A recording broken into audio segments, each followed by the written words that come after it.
de salud y hospitales de alta especialidad. Bienvenido, Gustavo. Y también nos acompaña el doctor José Luis Salomía Segarra, director general de epidemiología y coordinador técnico de la respuesta.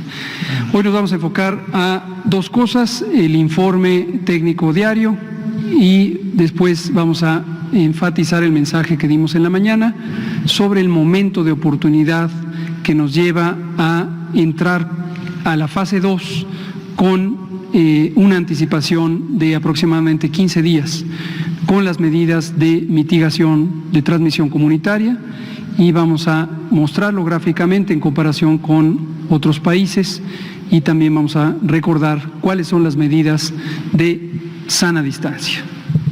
Le pido al doctor Alomía si nos conduce. Muchas gracias, subsecretario. Bien, como ya es costumbre, actualizaríamos el panorama internacional. En la primera diapositiva precisamente podemos ver la actualización para el día de hoy, en donde, bueno, en todo el mundo se reportan ya un poco más de 372,000 casos. Igualmente, poner la especificación que de ese total de casos, el 70% es el que ha ocurrido en los últimos 14 días, es decir, son 259,000 personas las que sí están dentro de este periodo de 14 días y por lo tanto podrían todavía considerarse como casos activos de la enfermedad. La diferencia, que es un poco más de 120,000 personas, estarían ya detrás de ese periodo de 14 días, por lo tanto ya no podrían considerarse como casos activos. La letalidad mundial se ha mantenido prácticamente en la última semana en un valor similar o cercano al 4.4%. Si vemos la tabla de su izquierda, podemos ver la transmisión de las últimas 24 horas, es decir, cómo se ha incrementado la carga de enfermedad, es decir, la cantidad de casos confirmados en las diferentes regiones. Nuevamente Europa, en relación a los porcentajes de ayer, si los recuerdan, nuevamente Europa vuelve a tomar la delantera, digamos, en las últimas 24 horas, ya que concentra el 60.5% de los casos confirmados en las últimas 24 horas, y la región de las Américas continúa estando en segundo lugar, ahora con un 31%, que igual son cifras que se incrementaron de la semana pasada, en que andaban rondando siempre los 15, el 17% en las últimas 24 horas. Ahora vemos cómo las Américas también se suma a esta transmisión más reciente, ¿no? Y otras regiones del mundo pues prácticamente concentran la minoría, menos del 3% de los casos que se han confirmado en las últimas 24 horas. Pasemos ahora a la imagen de nuestro panorama nacional.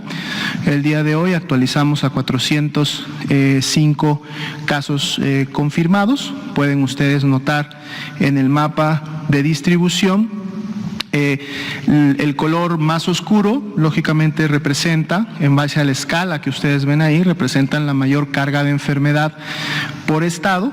En este caso se destacan rápidamente Nuevo León, Jalisco, el Estado de México, la Ciudad de México y los estados algunos estados de la península.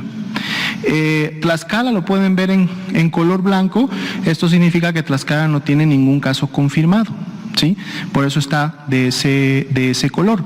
Sí tiene casos sospechosos, de hecho tiene 18 sospechosos en donde podrían en las siguientes 24 horas salir un caso confirmado, pero digamos que es el único estado que en este momento no tiene casos confirmados. Así también hay 1,219 casos que están en calidad de sospechosos, que en su momento o en el siguiente corte podríamos tener más casos confirmados para México. La distribución de sexo no ha cambiado mucho. Prácticamente las 2/3 partes las siguen concentrando el sexo masculino, así también como la distribución de cómo demandaron atención médica y en qué estado fueron recibidos.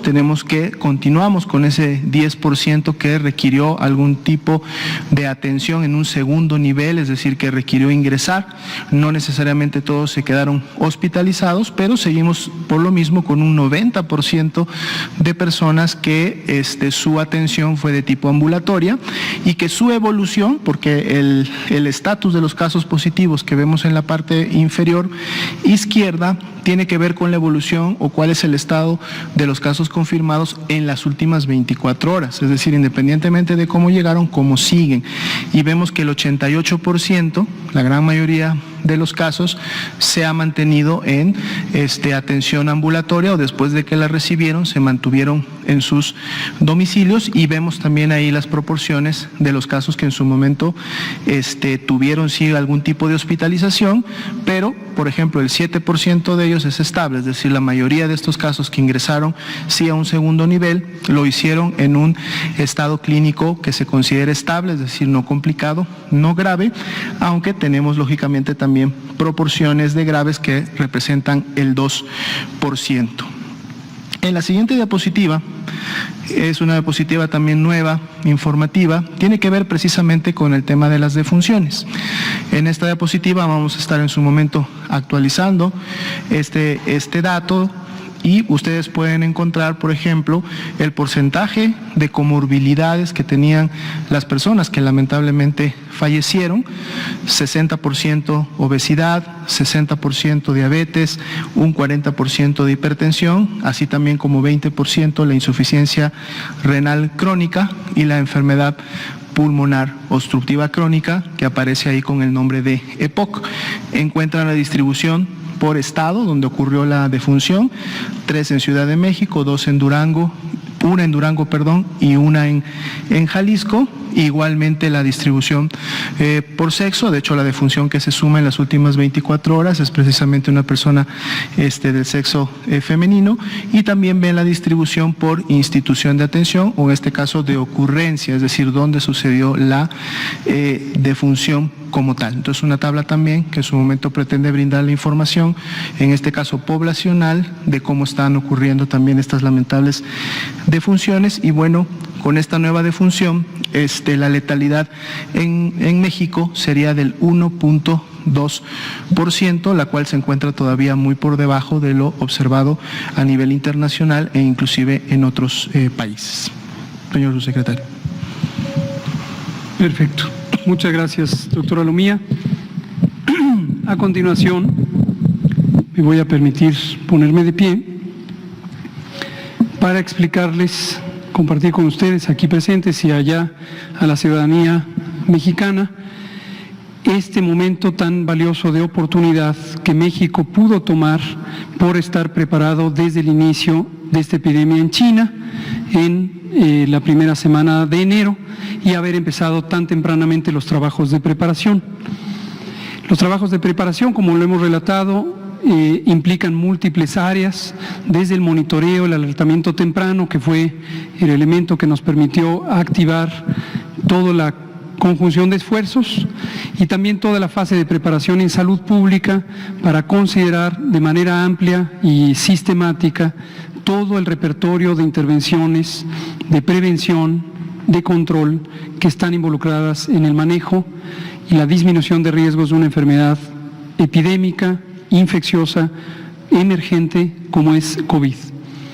Y retomo sobre algo que ha salido casi cada noche, que es la idea de 2 clases de intervenciones principales: unas que son de contención, que están encaminadas a detectar los casos sospechosos, ponerlos en aislamiento, hacer su confirmación diagnóstica, estudiar los contactos, y si estos contactos también entran en aislamiento, después demostrar si desarrollan o no enfermedad. Es el primer bloque de respuesta que existe frente a una carga poblacional pequeña de casos, y es la que de vez en cuando el director de la Organización Mundial de la Salud, como comentaba usted anoche, explica con cierto detalle.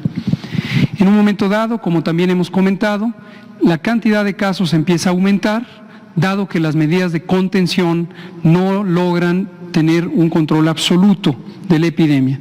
Sería poco creíble pensar que uno puede contener en forma absoluta la epidemia, y por eso es que algunas medidas de contención que son visibles a la audiencia pública, son visibles a la ciudadanía, con la esperanza de que pudieran ser un mecanismo de control absoluto de la entrada de los virus a un territorio realmente no tienen ningún sustento técnico.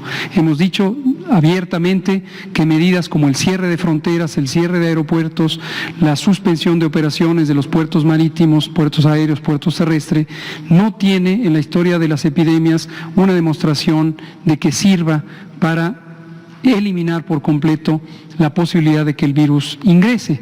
Y ni siquiera para enfermedades de transmisión rápida, sobre todo las que son por vía respiratoria, ni siquiera aspirar a retardar o reducir la probabilidad de que entren los virus. Y es por eso que existe el otro repertorio de intervenciones que se llaman de mitigación. Y mitigación quiere decir reducir, volver más lenta la transmisión del virus con 3 propósitos fundamentales. El primero es retrasar el momento cumbre de la epidemia, el momento en donde existe la mayor cantidad de casos por día. Segundo, que cuando llegue ese momento cumbre tengamos menos casos por día y que estos no rebasen la capacidad de atención, particularmente la atención hospitalaria. Y lo tercero, que el número absoluto de casos, el número final de casos en todas sus variantes, casos leves, casos moderados y casos graves, sea también en su conjunto menor. Estas intervenciones de mitigación, me gustaría volver a destacar, como lo hemos dicho en otras ocasiones, que no deben considerarse como de segundo nivel o de segunda capacidad respecto a la contención. De hecho, son mucho más efectivas. ¿Por qué razón? Porque son masivas. Ocurren simultáneamente en millones de personas, a diferencia de las acciones de contención que son caso por caso para detener o intentar detener cada cadena de transmisión. Ahora, el momento crítico de cuándo deben instrumentarse estas medidas ha sido algo que hemos mencionado una y otra vez. ¿Por qué razón? Porque nos parece completamente comprensible la angustia que puede causar, o la ansiedad o el temor que puede causar en la población la idea de que las intervenciones no se impongan desde el primer caso. Pero hay una explicación técnica muy clara y muy identificable.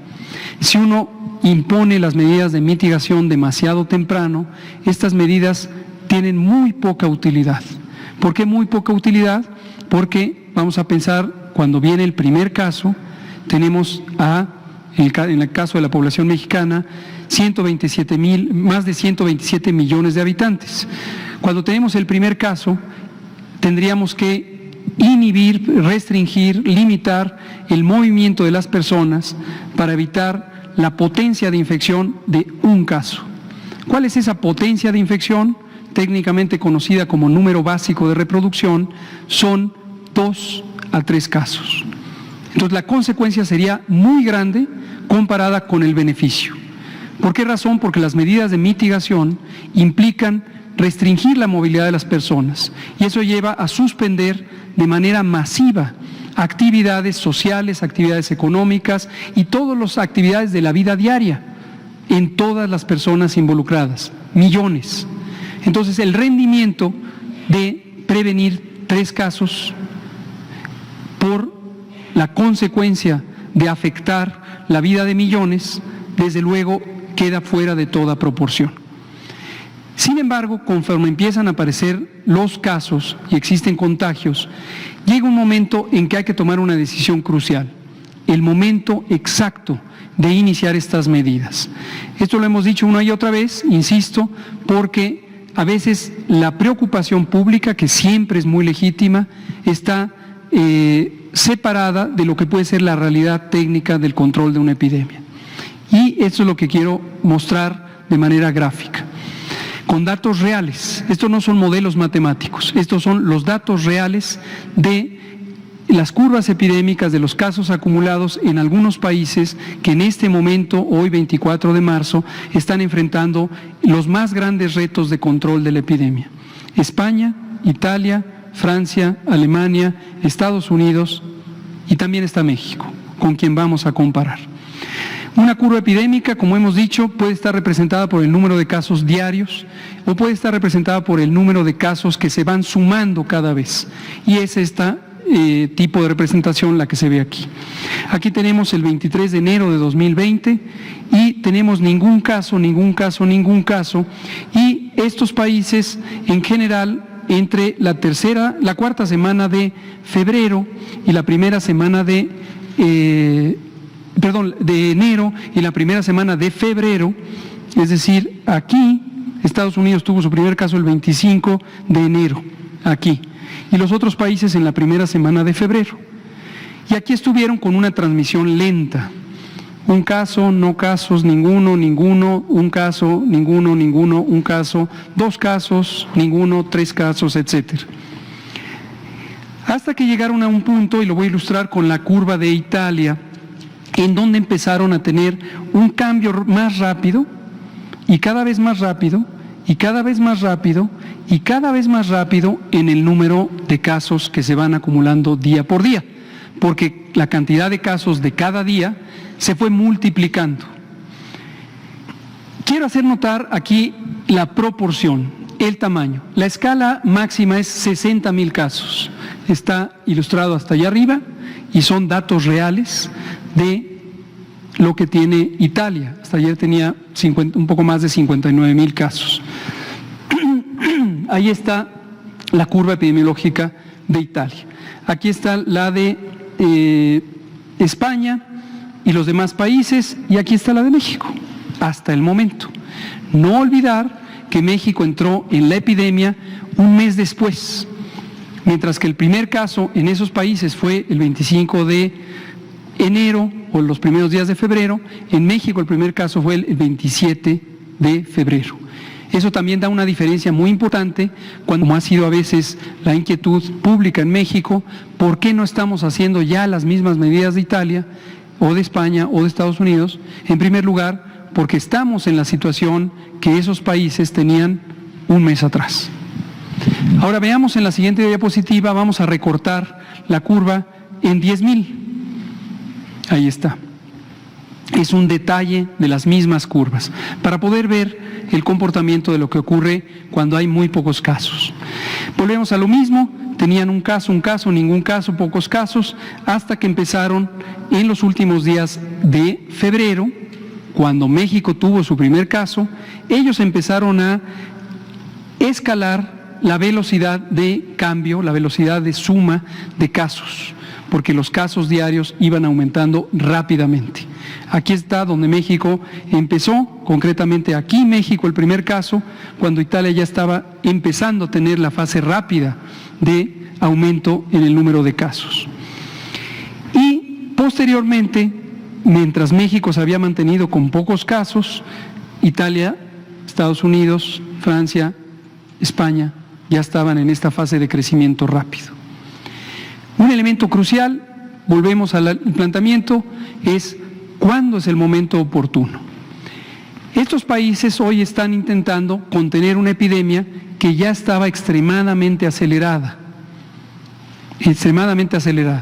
Entonces, aun cuando se toman las medidas más drásticas, y de hecho por eso tuvieron que optar por medidas tan drásticas como el uso de fuerza policíaca, fuerza pública, para forzar el aislamiento de las personas, es porque en una situación verdaderamente compleja, muy retadora, porque tenían un rápido incremento del número de casos. Hoy estos países están prácticamente duplicando el número de casos cada 2 días, un poquito más de 2 días, duplicando. Entonces, mañana Italia, pasado mañana Italia, va a llegar a tener 120,000 casos, a partir de 60,000 casos. Vean lo dramático que es la situación. Vamos a ver la última de estas imágenes, que es esta, y es crucial. Este es un acercamiento cortando a 10,000 casos. Esto quiere decir que la curva de Italia se sigue hasta llegar 6 veces más alta. Se sale de esta diapositiva, pero es un acercamiento para verlo con claridad. Es la misma gráfica, pocos casos, y la pregunta aquí es, ¿cuándo empezaron estos países con las medidas de sana distancia, las medidas de distanciamiento social? Aquí. Es decir, ya cuando se encontraban, en el caso de Italia es el más notorio, ya cuando se encontraban en esta fase de ascenso rápido. Es demasiado tarde. Hacerlo aquí, ya dijimos, es demasiado temprano. ¿Cuál es el punto ideal? El punto ideal es el momento en que empieza el incremento de casos rápidos, pero el incremento rápido de casos, pero todavía no es demasiado rápido. Y esta es la fortuna que tiene México por estar preparado, que hemos podido identificar en cada momento esto, hasta llegar a este punto. Esto está limitado aquí al 23 de marzo, hoy estamos a 24, es donde se encuentra su sana distancia. Su sana distancia. Esto lo pudimos no solamente preparar, sino programar. Teníamos estimaciones con modelaciones matemáticas que nos pudieron identificar cuándo iba a empezar ese despegue de la curva epidémica y podíamos intentar tener el momento ideal. Y aprovechamos además, y con esto termino, un momento de oportunidad valiosísimo que fue el calendario escolar. Al tener ya programadas las vacaciones de Semana Santa, podíamos agregar solo 2 semanas y tener un mes completo de distanciamiento social. Y por eso integramos en un paquete que se ve en la siguiente diapositiva la Jornada Nacional de Sana Distancia. La siguiente, por favor. Y pusimos estas intervenciones que me gustaría ser sumamente enfático de que representan una importante alteración de la movilidad social. Si estas medidas no se llevan a cabo porque las personas no las entienden o porque no hay una actitud favorable a las mismas y la gente sigue deambulando por las calles en forma masiva, las medidas van a ser menos efectivas. Y ahora me dirijo a usted que nos está oyendo para decirle, quédese en casa todo el tiempo que sea posible. Desde luego si tiene actividades críticas que realizar, como conseguir los alimentos, como asistir a un familiar en necesidad, debe acudir, pero la mayor parte del tiempo quédese en casa. Si es algo que usted puede planear y puede evitar reunirse con otras personas, particularmente congregarse en un número grande, quédese en casa. Posponga los eventos públicos, cancele eventos públicos. Si usted es el que prepara algún evento público o una fiesta o un bautizo o alguna actividad en la que debe tener un gran número de personas, evítelo. ¿Por cuánto tiempo? Al menos por un mes, del 23 de marzo al 19 de abril. Si lo hacemos de manera consistente, de manera simultánea, es decir, todas al mismo tiempo, estas medidas van a tener el mejor impacto y todas y todos nos vamos a beneficiar de tener una transmisión lenta que nos permita responder apropiadamente a la epidemia sin que se nos saturen las unidades de atención hospitalaria y que podamos salvar vidas, porque todas y todos que necesiten atención hospitalaria, especialmente atención crítica, van a tener esa atención. Termino diciendo cuáles son estas intervenciones.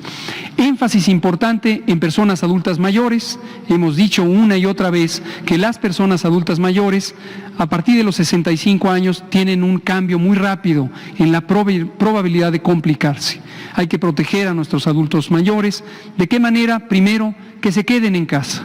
Hay que apoyarles para que ellos no tengan que salir a cumplir con necesidades básicas como comprar alimentos o hacer trámites o cosas así. Ayudémosles, aunque no sean nuestros familiares, estemos prestos para ayudar a quien conozcamos que sea una persona adulta mayor o una mujer embarazada, o también las personas con enfermedades crónicas como la diabetes, como la hipertensión, como la enfermedad cardíaca, como la enfermedad pulmonar.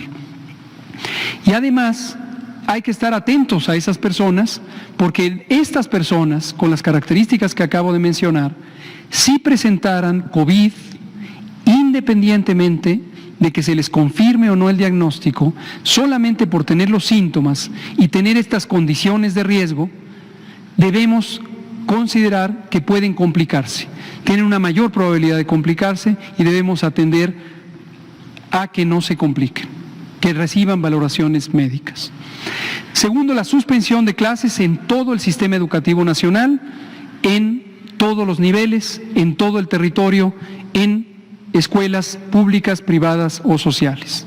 Todos.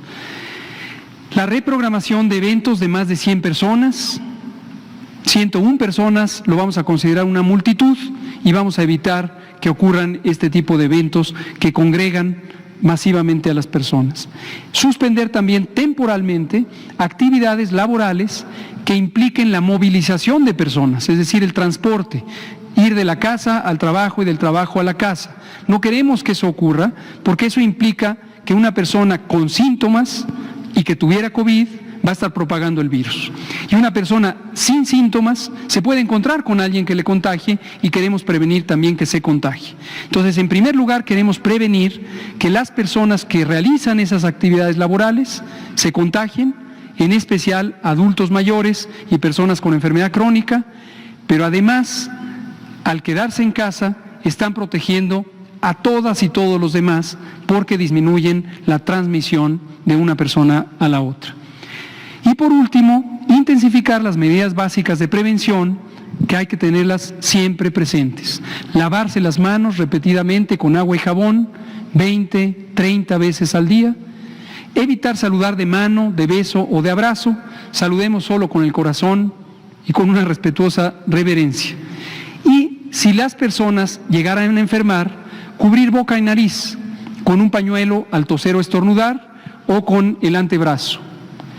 Y finalmente, quien tuviera síntomas, que se quede en casa, que no salga durante 14 días, a menos que sea una persona adulta mayor o con enfermedades crónicas, para ser valorada médicamente. Los demás, las demás, que se queden en casa. Nos van a ayudar a todos, se van a ayudar a sí mismas. Vamos a abrir a preguntas y respuestas y le vamos a dar la palabra a Ángeles Cruz, y a usted y a usted. Gracias. Del periódico La Jornada, buenas tardes. Quisiera yo hacerle unas peticiones, primeramente, antes de las preguntas. Hasta el domingo había en su registro de casos positivos 3 bebés. Ayer desapareció uno de esa tabla. Si nos puede puntualizar qué es lo que pasó, y el que ya no aparecía ayer es el que estaba en Yucatán. Entonces, ¿qué pasa ahí con los datos, por favor? Y si hay manera de que también nos dieran la información de las personas por rangos de edad, a fin de ir teniendo claridad sobre la afectación, sobre todo el tema de los adultos mayores, y ahora que veo que el 60% de los muertos, de los fallecidos, discúlpenme, de las personas que han fallecido tenían diabetes y tenían obesidad, pues es también de llamar la atención. Esas son las peticiones. Y las preguntas es, ¿qué le dice a usted que haya gobernadores que estén actuando, tomando medidas por su cuenta, incluso en contra de las disposiciones como esto de que no permitir los vuelos, o la idea pues que circula, ¿no?, de que vayan a suspender los vuelos que vienen de otros países, y que incluso se hable de formar un bloque de gobernadores para tomar sus propias medidas? ¿Qué papel juega eso? Y en todo caso, ¿cómo está vinculado con que se hayan o no adherido al INSABI? Es un tema político más que técnico de lo que aquí hemos estado hablando.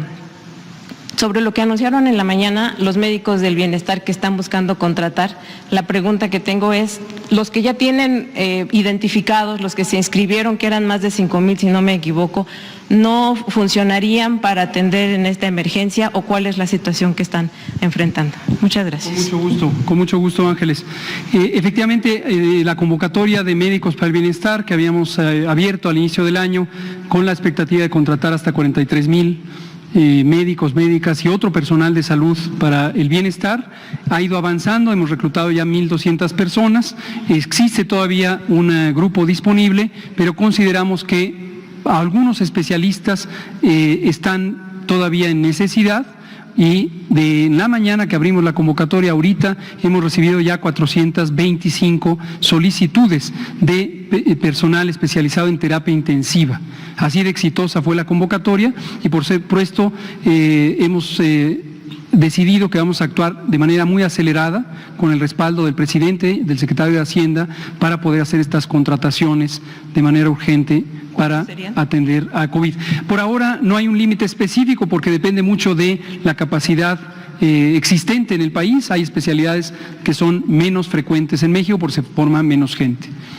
Las peticiones, cuente con ello, vamos a hacer más, cada vez más detallado. De los bebés, si nos puede. Ahorita le damos la palabra al doctor Alomía para que comente los bebés, pero el informe epidemiológico pidan, por favor, y con mucho gusto, igual ayer que pidió Mauricio la información del sistema de vigilancia Centinela, con mucho gusto, toda la información que pueda ser útil. Se llama Alejandro. Perdón, yo le vengo diciendo a Mauricio desde el 22 de enero, perdón pasada. Alejandro, con razón veía que cada vez me miraba más feo. Alejandro, disculpe. Y respecto a los gobernadores, yo no me concentraría tanto en la intención política, o les dejaría a ellos que opinen sobre sus propias intenciones políticas. Yo veo detrás de estas respuestas un gesto noble, un gesto de preocupación. Es responsabilidad de los gobernadores y de las dos gobernadoras tener una actitud de protección, es su obligación. Supongo que no solamente en términos administrativos como autoridades sanitarias que son para sus estados, sino también como personas responsables. Entonces lo tomamos como un gesto positivo, a veces hay mayor proactividad, esa proactividad si se canaliza positivamente, se aprovecha positivamente, y uno de los mejores ejemplos lo tenemos en la gobernadora o jefa de gobierno de la Ciudad de México, la doctora Sheinbaum, y también en el gobernador Alfredo del Mazo, que teniendo precisamente perspectivas políticas diversas, han podido converger y han podido estar trabajando con la Federación. No pierdo esperanza que los demás gobernadores que pudieran en un momento dado estar aparentemente distanciados, cuando hay un esfuerzo común, hay un esfuerzo que es de beneficio a todas y todos, vamos a poder entendernos. Le pido al doctor Alomía si habla de los bebés. Sí, con mucho gusto.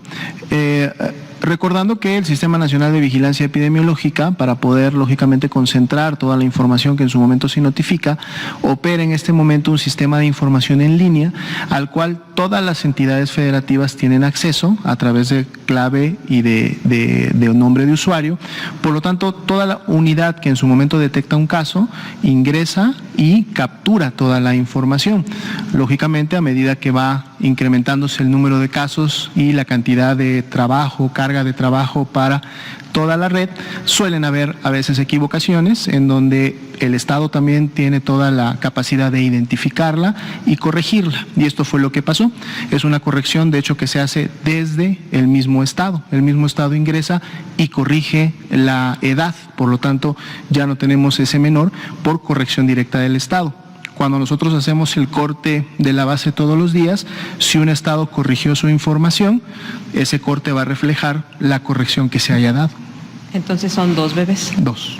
Sobre la transmisión comunitaria, por último y brevemente, hablan de 5 personas en las que no se ha identificado el origen. ¿Es posible saber en dónde están juntas o están de manera dispersa? Si eso también lo pudiéramos tener en el informe, nos ayudaría mucho para saber dónde hay que poner atención para frenar una transmisión. Bueno, lo preparamos, yo que mañana les damos ese detalle que me parece muy importante. Sí, podemos comentar que los 5 no están integrados, digamos, en un brote, es decir, no forman parte de una misma cadena de transmisión, exacto, inclusive están en diferentes estados. ¿Pero no ha aumentado de ayer a hoy 5? Sí, aumentó en 2 casos más, el día tenemos 7, si gustan también esta gráfica que preparábamos con los porcentajes, como la tuvimos el día de ayer, se la podemos estar también presentando, a lo mejor en este inicio, recordando que como lo hemos tenido en el caso, o lo tuvimos en casos importados o asociados a importación, lógicamente en el tiempo y en la medida que los casos se van incrementando, es mucho más difícil tener la precisión, pero ahorita que vamos iniciando este escenario 2, yo creo que podemos tener el dato. Sí. Gracias, doctora Alomía. Por favor, usted y usted y usted y usted. Gracias, buenas tardes. Karina Aguilar, del diario 24 Horas. Preguntarle, de acuerdo, usted señalaba hace unos momentos que ya México pudo prepararse y programar, ¿no?, su etapa. En ese sentido, las proyecciones de la Secretaría de Salud siguen siendo las mismas en materia de contagio, en materia de cuántas personas van a estar infectadas para junio, las cifras que usted había dado, o cambian, y si me puede decir si cambian o no y en qué porcentaje.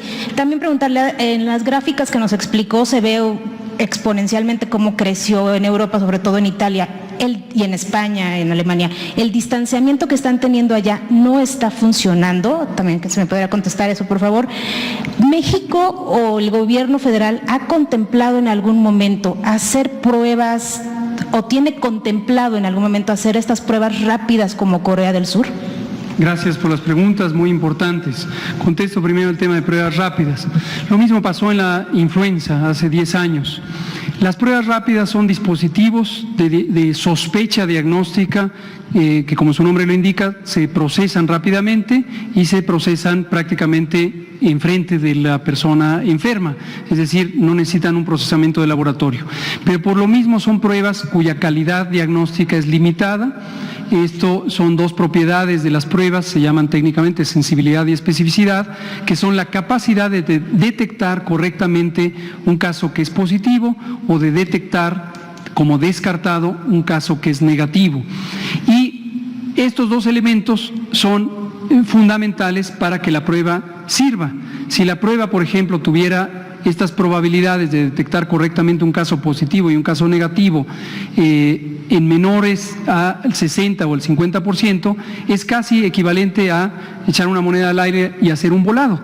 Y estos son datos reales de muchas de las pruebas, por ejemplo, que se usan en el caso de influenza y hasta donde tenemos conocimiento por la revisión sistemática que vamos haciendo todos los días de los productos que aparecen no solamente en México, sino en el mundo. No hay todavía una prueba rápida con suficiente utilidad para ser considerada en ya su operación real. Si en algún momento la hubiera y obviamente se considerara necesario estar haciendo pruebas en forma generalizada, podría considerarse este tipo de aditamentos. La otra pregunta es sobre... Sí, como México está preparado, usted dice que México se prepara. México preparado. ¿Las proyecciones cambian en materia de infectados? ¿Cómo no? Aquí lo que tenemos son una situación que me gustaría también enfatizar una vez más, la duración de la epidemia. Hemos dicho, preparémonos para una epidemia larga. ¿Cuánto es larga? Tomemos como referencia la duración de la epidemia en China, que fue de 12 semanas. 6 semanas en que subió la cantidad de casos y 6 semanas en que empezó a bajar. Y ya tiene una transmisión mínima, pero que se ha mantenido por algunas semanas más. Esto, cuando ocurre así, podría considerarse la duración media de una enfermedad con estas características. Corresponde con nuestras modelaciones matemáticas. Pero si tenemos éxito con las medidas de mitigación comunitaria, vamos a hacer más lenta la transmisión, vamos a lograr lo que queremos, que es el número de casos diarios va a ser menor al que ocurriría si no hiciéramos nada, y entonces eso lleva a un efecto quizá no tan deseable, pero mucho menos peligroso que tener muchos casos los mismos días, que es administrar el riesgo. Vamos teniendo lentamente los casos, pero se prolonga la epidemia y muy probablemente podríamos estar llegando hasta septiembre u octubre con esta epidemia, con un pico máximo quizá en el mes de agosto. Ahora, me gustaría dar la oportunidad a que tanto el doctor Borja, que hoy nos acompaña por primera vez, como el doctor Reyes Terán, comentaran sobre el tema de preparación, en particular en la capacidad de respuesta hospitalaria. ¿Me pudiera dar sobre el porcentaje de casos infectados que se estarían dando en el pico de agosto? ¿Cómo no? Eso también es un elemento importante. Recuerden que lo poníamos en la tabla donde hablábamos de los escenarios. La cantidad de casos cambia de acuerdo a las medidas de mitigación. La esperanza es que van a ser menos casos, pero la distribución de casos leves, que es 80%, de casos que necesitan hospitalización, que es 15%, y de casos graves que necesitan terapia intensiva, es 5%, independientemente de las medidas de mitigación. Doctor, si nos pudiera comentar un poco de la preparación hospitalaria. Sí, gracias. Muy buenas tardes. En el IMSS también hemos tomado tiempo para prepararnos en los hospitales, en donde vamos a atender a los casos. Debemos estar preparados no solo para los casos críticos, en los que van a estar en terapia intensiva, sino el manejo de todos los casos sospechosos, de los casos ambulatorios leves y las medidas que les vamos a dar. Tenemos planteado las medidas o los cuidados que deben de tener en casa, todos los casos que sean ya sea diagnosticados como positivos o diagnosticados clínicamente, porque desde ahora la definición operacional de caso contempla a los casos que tienen las características clínicas y no necesariamente tenemos que confirmarlos a todos. Los médicos tienen la capacidad para hacer el diagnóstico y que la asociación epidemiológica será importante, y a estos les vamos a dar las indicaciones de cuidados en casa, de la manera como los familiares los deban de cuidar, el aislamiento domiciliario y las medidas que debe tener el cuidador también. Estamos preparados también con la atención en el primer nivel de módulos específicos donde se va a hacer el triage respiratorio, le llamamos, para no mezclar a todos los pacientes. No todos los pacientes van a llegar complicados, muchos de estos los vamos a poder regresar a casa. Algunos trabajadores les vamos a dar su incapacidad de inmediato para que no regresen a sus lugares de trabajo y puedan contagiar a sus compañeros. También vamos a dar incapacidad a aquellos que son sus contactos y que requieran la incapacidad. Esto el epidemiólogo tomará los datos de los contactos y no se requiere que estén enfermos. Se requiere que los contactos también estén en seguimiento y vamos a dar la incapacidad también a los contactos. Estamos preparando también 70 hospitales que serán lugares de referencia para el tratamiento de los casos y ya en la última fase donde tengamos que hacer una reconversión hospitalaria porque tengamos más casos críticos que requieran ser atendidos a la vez, porque no es lo mismo tener 1,000 casos en una semana que tener 1,000 casos a lo largo de 5 semanas. Estamos preparando un número de hospitales, aproximadamente 19 hospitales ahora, que pueden crecer un poco más porque estamos viendo inaugurar algunos hospitales nuevos y desde la inauguración convertirlos en hospitales COVID. Esos hospitales COVID serían inaugurados y destinados desde el inicio para atender la pandemia. De tal manera que esta reconversión nos dará la capacidad para atender un número grande de casos que se den a la vez. Pero finalmente vamos a estar atendiendo en todo el país. Lo que esperamos es que no se den el pico máximo en todas las ciudades. Si ustedes recuerdan, influenza tuvo los picos se fueron dando por regiones distintas. Al principio de la epidemia, ustedes recuerdan que Yucatán o todo el sur-sureste no tuvo casos, ellos tuvieron un pico posterior. En algunos estados del norte también entraron después que la Ciudad de México y lo mismo creemos que pase aquí. De tal manera que eso nos puede permitir irnos preparando de manera diferencial por regiones. Lo mismo que en los países como México, por fortuna, ha tenido tiempo para prepararse y las autoridades han podido ir vigilando cómo se comporta la epidemia para poder tomar las decisiones en el tiempo apropiado. También de la misma manera vamos a vigilar al país para que en las distintas regiones tomemos las medidas adecuadas. No necesitamos que todos los respiradores que vamos a tener funcionen al mismo tiempo. Y estos podrán ser movidos en los distintos hospitales y las distintas regiones. Por eso debemos confiar en el sistema de vigilancia que tendremos para todo el país. Muchas gracias, doctor. Borja, doctor Reisterán. Buenas noches. Me voy a enfocar a la atención hospitalaria en la zona metropolitana. Sobre todo, que nosotros se ha predicho y se está observando donde las ciudades que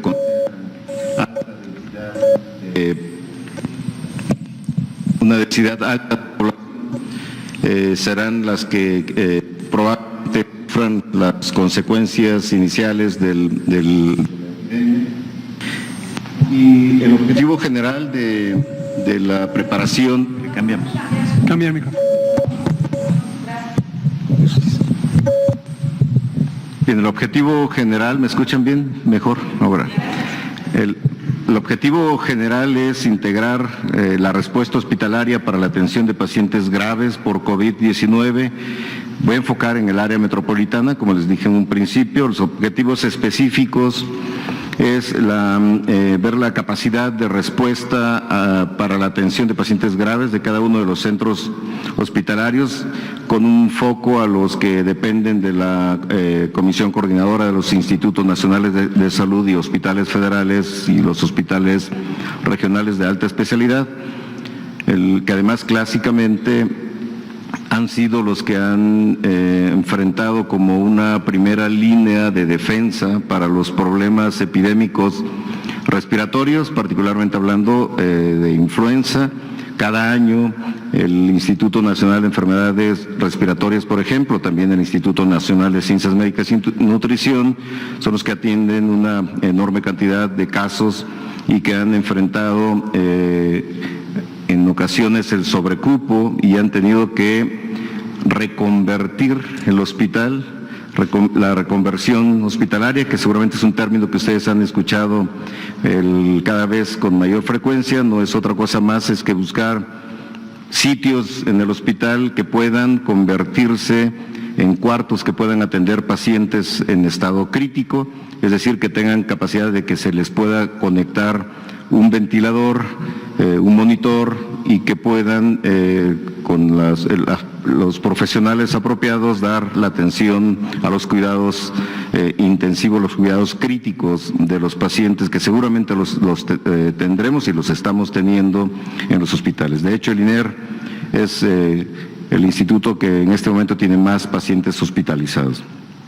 ¿Cómo determinamos estas fases de la reconversión hospitalaria? Lo primero que se hizo desde hace algunas semanas fue ver la situación de las unidades de cuidados intensivos de los hospitales y, en segundo lugar, ver la capacidad de incrementar ese número de camas que pudieran dar cuidados intensivos en una segunda fase, y en una tercera fase utilizar más espacios aún para llegar al número máximo de camas y de cuartos que pudieran dar cuidados intensivos. La estrategia inicial fue primero localizar los centros hospitalarios o institutos que llamamos los centros predominantemente COVID, y también distinguirlos de los centros que predominantemente o casi exclusivamente fueran no COVID, es decir, que no atendieran pacientes con COVID. Y los hospitales, me parece que ya los había dicho en alguna ocasión, son obviamente el INER, Nutrición, Hospital General de México, Hospital Juárez de México, el Hospital G.A. González, el Hospital General Manuel G.A. González, que junto con el General y el Juárez tienen esta combinación de ver pacientes COVID y no COVID, INER y Nutrición muy predominantemente COVID, y también integramos dentro del área metropolitana al Hospital Regional de Alta Especialidad de Ixtapaluca. Obviamente también consideramos los 3 hospitales del Estado de México que pudieran en algún momento incrementar ese número de cuartos para dar cuidados intensivos, y también 3 hospitales de Ciudad de México, el Hospital Enrique Cabrera, el Hospital de Tláhuac y el Hospital Belisario Domínguez, que se integraron también para que en la fase 2 o fase 3 se convirtieran en hospitales COVID. Con todo eso, el número total de camas se incrementa en la fase 1, de 117 camas de cuidados intensivos hasta 745, casi 800 camas en la fase 3, que en caso de ser necesario se utilizarían para los pacientes críticos. Esto es, en resumen, lo del Plan General para la Reconversión Hospitalaria. Muchas gracias, doctor Reyes Terán. Aquí aprovecho para señalar sobre los dos comentarios del doctor Reyes Terán y el doctor Borja. Es muy claro cómo la colaboración al interior del sector salud, tanto en las instituciones nacionales o federales como con los servicios estatales de salud, es fundamental para lograr el éxito de estas reconversiones. Aquí no se trata de hacer reconversión hospital por hospital, sino los hospitales en forma integral se consideran para estas atenciones prioritarias. Y regresando al tema de gobernadores que mencionaba Ángeles Cruz de la jornada, precisamente tenemos un caso muy exitoso en esta colaboración en la zona metropolitana, y por eso decidimos apoyar la propuesta de los 2 gobernantes de la zona metropolitana de crear este unidad de coordinación en la zona metropolitana. Y creemos que muy pronto vamos a tener esquemas de coordinación regionales o subregionales en otras partes del país, occidente, noreste, etcétera, que nos puedan dar esta riqueza en la capacidad de preparación. Tenemos solo 3 minutos, vamos a dar lugar a 2 preguntas breves, ustedes 2, y ahí vamos a acabar. Buenas noches, Patricia Rodríguez Calva de Grupo Imagen. Se nos ha dicho que, en la realidad es imposible tomar prueba por prueba de las personas que pudieran estar contagiadas de COVID-19. Mi pregunta va en el sentido, si solo se hace un muestreo, ¿no se corre el riesgo de tener un subregistro o una cifra negra que en consecuencia, al no saber que esa persona tiene COVID-19, pudiera contagiar a personas al no tener el aislamiento o los cuidados médicos y entonces aumentar el número de contagios? Esa es una pregunta. 2, en el caso de zonas rurales, ¿qué están planteando ustedes? Porque sabemos que en México pues hay que acercar los servicios médicos a las comunidades indígenas y rurales, no hay centros de salud, tardan horas en llegar. ¿Cómo se va a aplicar en estas zonas este sistema para prevenir el COVID-19? Con mucho gusto. Sobre lo primero, es todo un tema muy interesante, cómo funciona la vigilancia epidemiológica. Lo resumiré con lo que hemos dicho en otras ocasiones. La vigilancia epidemiológica Centinela es muy semejante en términos de método a las encuestas. Cuando se hace una encuesta del tema que ustedes quieran, sobre preferencias, sobre situación de vida, el censo mismo, ayer fueron a mi domicilio, por cierto, los del INEGI, que están a punto de terminar la recolección de datos para el censo. Y en el censo, no todas las personas reciben el cuestionario extenso. La mayoría recibimos, como fue mi caso anoche, el censo corto. ¿Por qué razón? Porque hay un número de muestra, así se llama el tamaño de la muestra, un número de personas que, usando los métodos estadísticos apropiados, puede representar al conjunto de la población.